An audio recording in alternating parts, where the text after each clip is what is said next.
Bioteknologi IPA kelas 9 SMP. Kali ini kita akan mencoba menjawab soal uraian mengenai bioteknologi.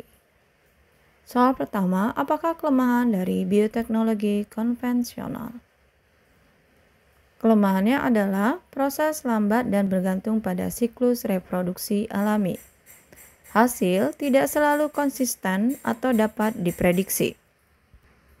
Terbatas pada spesies yang dapat disilangkan secara alami.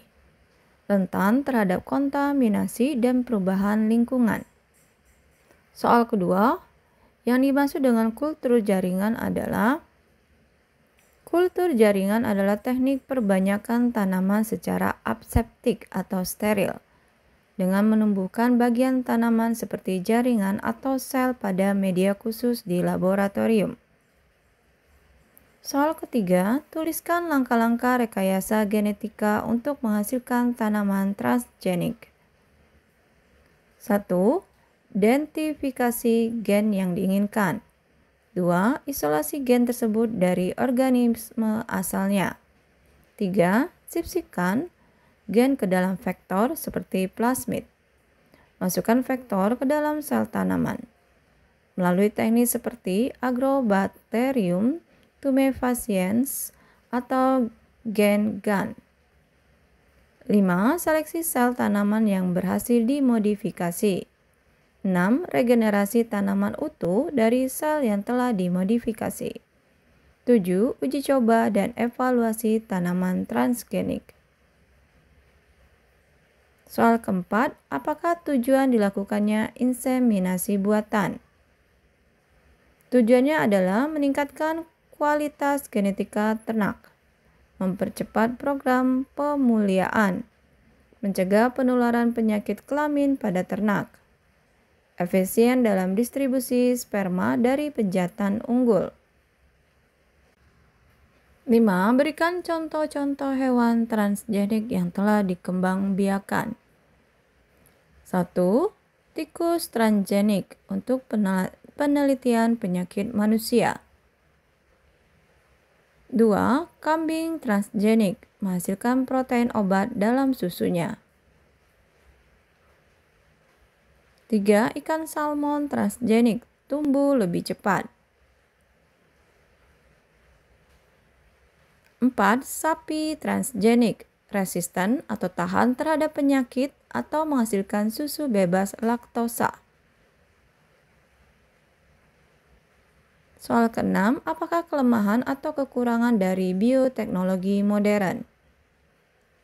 Kelemahannya atau kekurangannya adalah biaya riset dan pengembangan yang tinggi, risiko dampak lingkungan dan etika seperti penyebaran gen asing, munculnya resistensi atau ketahanan misalnya pada tanaman transgenik terhadap hama, potensi alergi atau efek kesehatan jangka panjang yang belum diketahui. Soal ke-7, apakah yang dimaksud dengan antibodi monoklonal? Antibodi monoklonal adalah antibodi identik yang diproduksi oleh satu jenis imun atau klon yang spesifik terhadap satu antigen tertentu. Digunakan dalam diagnosis dan terapi penyakit seperti kanker. Soal selanjutnya, mengapa manusia mengembangkan organisme transgenik? 1. Untuk meningkatkan hasil produksi pertanian dan peternakan. Menghasilkan produk dengan kualitas lebih baik. Menyediakan obat atau vaksin dari sumber biologis. Meningkatkan ketahanan terhadap penyakit, hama, dan kondisi lingkungan ekstrim. Tuliskan tahap-tahap rekayasa genetika untuk menghasilkan hormon BST pada hewan ternak. Tahapannya yaitu isolasi gen pengkode hormon BST dari sapi. Sisipkan gen ke dalam plasmid vektor. Masukkan vektor ke dalam bakteri, misalnya E. coli. Biarkan bakteri tersebut agar memproduksi hormon BST. Ekstraksi dan pemurnian hormon BST. Aplikasi hormon BST ke hewan ternak untuk meningkatkan produksi susu. Soal ke-10, tuliskan contoh produk bioteknologi dalam bidang pangan. 1.